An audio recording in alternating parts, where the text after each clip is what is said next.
Hello students, ये हमने इसकी जस्ट प्रीवियस क्लास में पढ़ा application of Gauss theorem.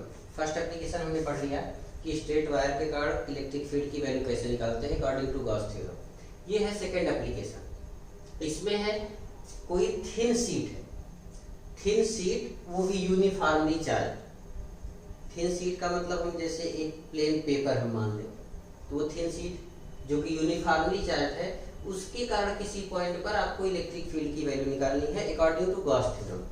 Infinite dimension का मतलब हो गया कि उसकी जो स्प्रेड है वो इनफाइनाइट है। तो सबसे पहले हम कंसीडर कर लेते हैं एक थिन शीट कंसीडर कर लेते हैं जो कि यूनिफॉर्मली चार्ज होना चाहिए। ये हमने एक कंसीडर कर लिया,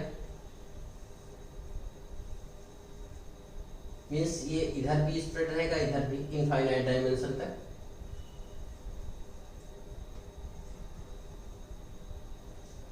ये एक थिन शीट है, इसको इस पर प्रोजेक्ट किया ऐसे दिख रहा है, बट ये शीट इस तरीके से रखी है।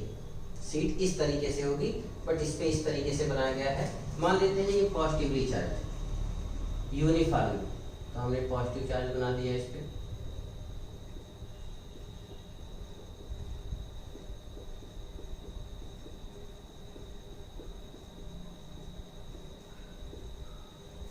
मान लिया ये यूनिफॉर्मली पॉजिटिवली चार्ज है। अब इस शीट हमने कहा ये शीट ऐसे रखी है, इससे इस तरफ या इस तरफ किसी भी तरफ कोई एक पॉइंट कंसीडर करना है जिस पर हमको इलेक्ट्रिक फील्ड की वैल्यू निकालनी है। तो मान लेते हैं ये शीट इस तरीके से रखी गई है, इससे सम डिस्टेंस कुछ डिस्टेंस पर कोई पॉइंट है P। हमने एक पॉइंट कंसीडर कर लिया P। इसी पॉइंट P पर हमको इसके कारण इस शीट के कारण इलेक्ट्रिक फील्ड की वैल्यू निकालनी है, वो भी गॉस थ्योरम की हेल्प से। चलिए भाई, हमने जब infinite length long straight wire की बात किया हुआ था तो वहां पर हम लीनियर चार्ज डेंसिटी निकालते थे, कंसीडर मानते थे। यहाँ पर जब हम शीट की बात करेंगे तो यहाँ पर एरिया निकाला जाता है। तो जब एरिया निकालेंगे पर यूनिट एरिया, जब हमने पर यूनिट लेंथ के लिए चार्ज डिस्कस किया था तो उसको लीनियर चार्ज डेंसिटी कहा जाता है। जब हम पर यूनिट एरिया की बात करेंगे तो सरफेस चार्ज डेंसिटी कहा जाता है। मीन्स ये शीट हमने कंसीडर किया हुआ है, इसके लिए हम मान लेते हैं surface charge density. Surface charge density, surface charge density means होता है पर यूनिट एरिया। पर यूनिट एरिया का टोटल चार्ज कितना है वो सरफेस चार्ज डेंसिटी कहा जाता है। उसको लिखा जाता है सिग्मा। ये पढ़ाता है सिग्मा। वहां पर कूलाम पर मीटर होता था, मीटर मीन्स लेंथ की यूनिट। यहाँ पर यूनिट एरिया है तो एरिया की यूनिट कूलाम पर मीटर स्क्वायर। ये इस शीट के लिए हमने सपोज किया हुआ है। क्योंकि इनफाइनाइट डायमेंशन है इसलिए चार्ज कितना है टोटल पता नहीं है, तो हम यूनिट एरिया के लिए केवल चार्ज कंसीडर कर लेते हैं। अब चूंकि गॉस थ्योरम के अकॉर्डिंग हमको इसको प्रूव करना है या प्रूव करना है इलेक्ट्रिक फील्ड की वैल्यू निकालनी है। और हमने बताया गॉस थ्योरम अप्लाई तब होगा जब कोई आपके पास क्लोज सरफेस होगा। तो हम क्या करेंगे, यहाँ पर एक क्लोज सरफेस मानेंगे। अब ध्यान दीजिएगा कि किस तरह का ऑब्जेक्ट है उसके अकॉर्डिंग हम गॉसियन सरफेस कंसीडर करते हैं। स्ट्रेट वायर था तो उसके चारों ओर हमने सिलेंड्रिकल मान लिया। ये है प्लेन शीट, यहाँ भी जो सरफेस कंसीडर किया जाएगा वो सिलेंड्रिकल ही रहेगा। बस अंतर केवल इतना है कि सिलेंडर इसके एक तरफ से एंट्री करते हुए दूसरी तरफ पार कर जाएगा।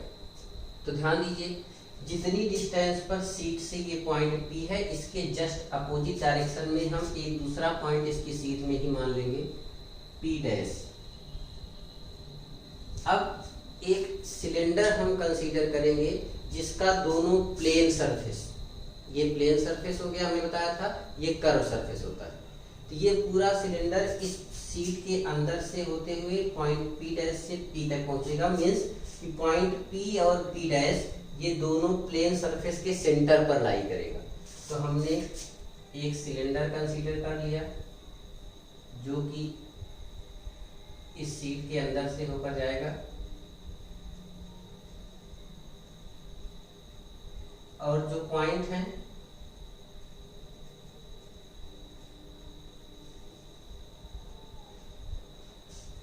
P और P डैश ये दोनों प्लेन सरफेस के सेंटर पर लाई करेंगे। ये पॉइंट है P डैश, ये पॉइंट है P, यहाँ पर ये प्लेन सरफेस हमने कंसीडर कर लिया, ये पॉइंट हो गया P, ठीक है। तो ये इस शीट के अंदर से होता हुआ दूसरी तरफ जाके बाहर निकले। अब बात करते हैं, अगर ये शीट के अंदर से होता हुआ इधर जाएगा, जो हमने ये माना हुआ है सिलेंडर, इसका मान लेते हैं क्रॉस सेक्शनल जो एरिया है वो है कैपिटल ए, मीन्स इस शीट का एरिया ए इस सिलेंडर के अंदर आ जाएगा, जो कि गॉसियन सरफेस है। सिलेंडर आपने गॉसियन सरफेस माना हुआ है, इस गॉसियन सरफेस के अंदर चूंकि ये शीट के अंदर से होता हुआ जाएगा, तो इस शीट का कितना पार्ट इस सिलेंडर के अंदर आएगा, जितना इसका क्रॉस सेक्शनल एरिया है, मीन्स ए, मीन्स ये एरिया कितना हो जाएगा ए। अब ये काम करेगा आपको सरफेस चार्ज डेंसिटी निकालने में। मतलब चलिए भाई ध्यान देते हैं, हम मान लेते हैं कि ये जितना इस शीट का जितना एरिया इस सिलेंडर के अंदर आया है उसका चार्ज टोटल कितना है Q। Suppose charge of sheet inside the cylinder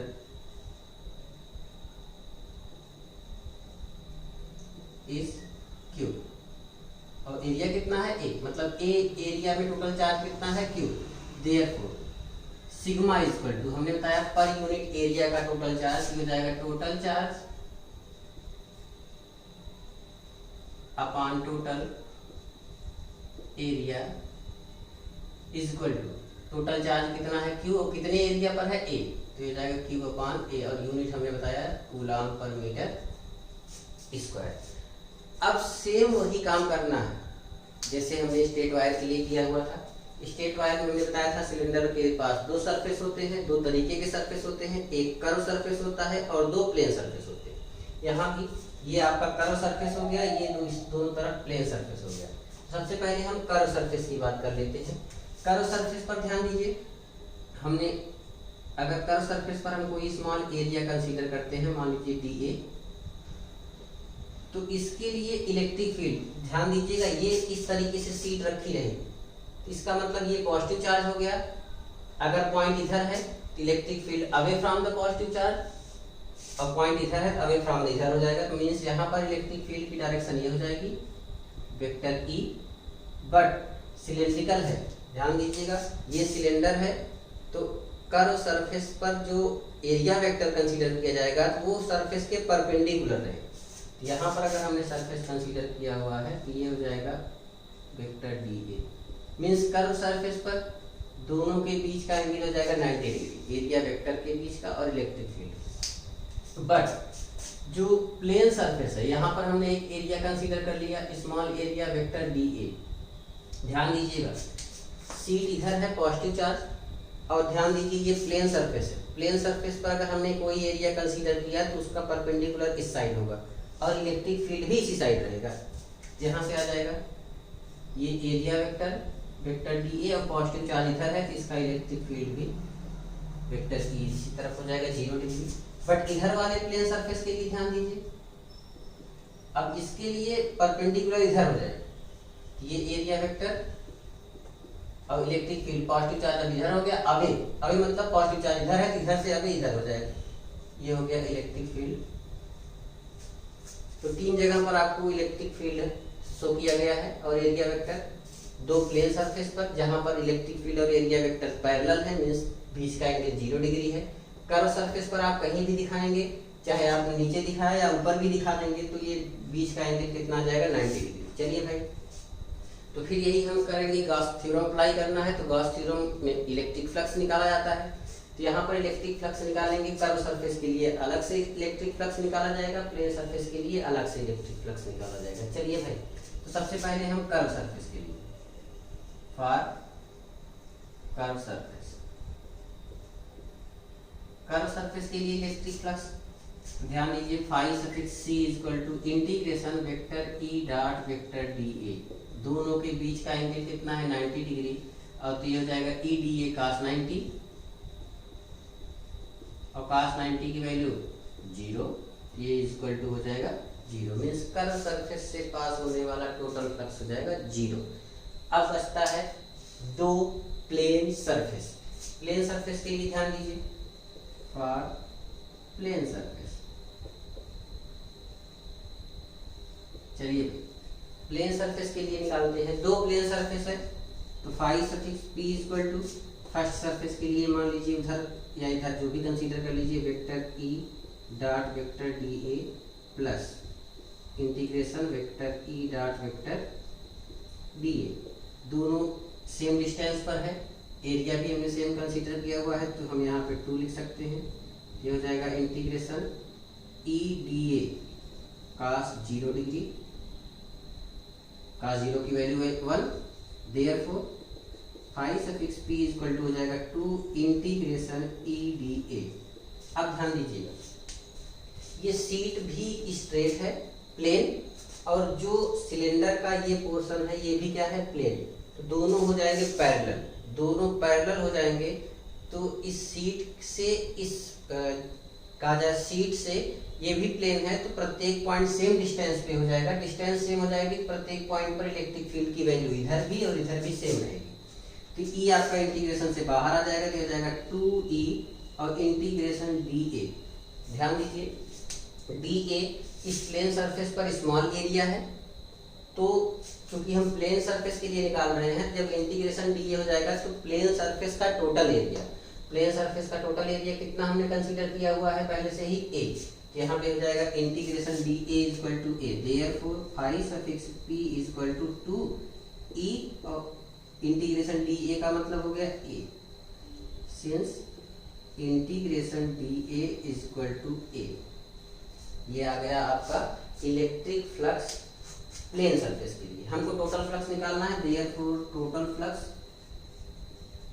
means electric flux phi suffix e curve surface का और प्लस प्लेन सरफेस का, phi suffix c plus phi suffix p equal to c, phi suffix c 0 है, बचा phi suffix p, कितना हो जाएगा 2EA। ये आ गया total electric flux in terms of electric field. हमको गॉस थ्योरम अप्लाई करना है, तो गॉस थ्योरम क्या कहता है? गॉस थ्योरम कहता है टोटल फ्लक्स इनक्लोज चार्ज का 1/ε0 टाइम्स होता है। तो ये आपने गॉसियन सरफेस माना है, इसके अंदर टोटल एरिया कितना आया है इस सीट का a, और a एरिया में टोटल चार्ज कितना है q, तो हम यहाँ पे a एरिया का टोटल चार्ज हो गया q। तो जब गॉस थ्योरम अप्लाई करेंगे हम, therefore according to Gauss theorem, यहाँ से हो जाएगा phi suffix e equal to q upon epsilon not. यहाँ से आ गया अकॉर्डिंग टू गॉस थ्योरम, ये आया है in terms of electric field. दोनों का कंपेयर कर देंगे हम, तो आ जाएगा therefore 2EA is equal to q upon epsilon not, और e की वैल्यू हमको निकालनी है, e इक्वल टू ये दोनों टर्म चले जाएंगे नीचे, आपका आ जाएगा q upon 2 epsilon not a। ये चार्ज के टर्म में आया, बट टोटल चार्ज हमको चाहिए, टोटल चार्ज हमको पता नहीं क्योंकि ये इन्फिनिट डायमेंशन की सीट होती है। तो जब टोटल चार्ज हमको नहीं पता है तो हम डेंसिटी के टर्म में वैल्यू निकालते हैं। तो डेंसिटी यहाँ पे सरफेस चार्ज डेंसिटी कितनी आई है q अपॉन a, तो यहाँ पे q अपॉन a भी एक टर्म आया हुआ है, तो इसको हटाकर हम सरफेस चार्ज डेंसिटी रख सकते हैं वैल्यू। तो यहाँ पे हो जाएगा देयरफॉर q अपॉन a के स्थान पे वैल्यू पुट कर दीजिए सिग्मा, तो टोटल इलेक्ट्रिक फील्ड हो जाएगा q अपॉन a के स्थान पे हो जाएगा सिग्मा और अपॉन हो जाएगा 2 एप्सिलॉन। ये आ गया इलेक्ट्रिक फील्ड। किसी पॉइंट पर सीट के पास अगर कोई पॉइंट रख लिया जाएगा तो उस पर वैल्यू हो जाएगी इलेक्ट्रिक फील्ड की सिग्मा अपॉन 2 एप्सिलॉन नॉट, जहाँ पे सिग्मा क्या होगा सीट की सरफेस चार्ज डेंसिटी। सबसे इंपॉर्टेंट चीज इसमें ध्यान दे लीजिए, ये जो वैल्यू आई है इसमें कहीं भी डिस्टेंस का जिक्र नहीं आया है, कोई टर्म ऐसा नहीं है जो डिस्टेंस को शो करता। मीन्स कि कोई इन्फिनिट डायमेंशन की सीट है तो उसके आसपास कोई भी पॉइंट आप कंसीडर करेंगे, हर पॉइंट पर इलेक्ट्रिक फील्ड की वैल्यू इतनी होगी, डिस्टेंस पर डिपेंड नहीं करता इलेक्ट्रिक फील्ड सीट के कारण।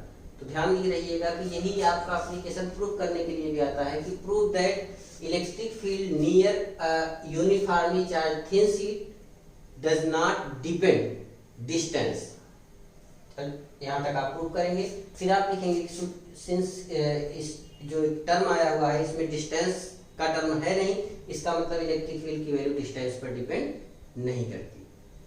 Thank you. ये सेकंड एप्लीकेशन आपका खत्म।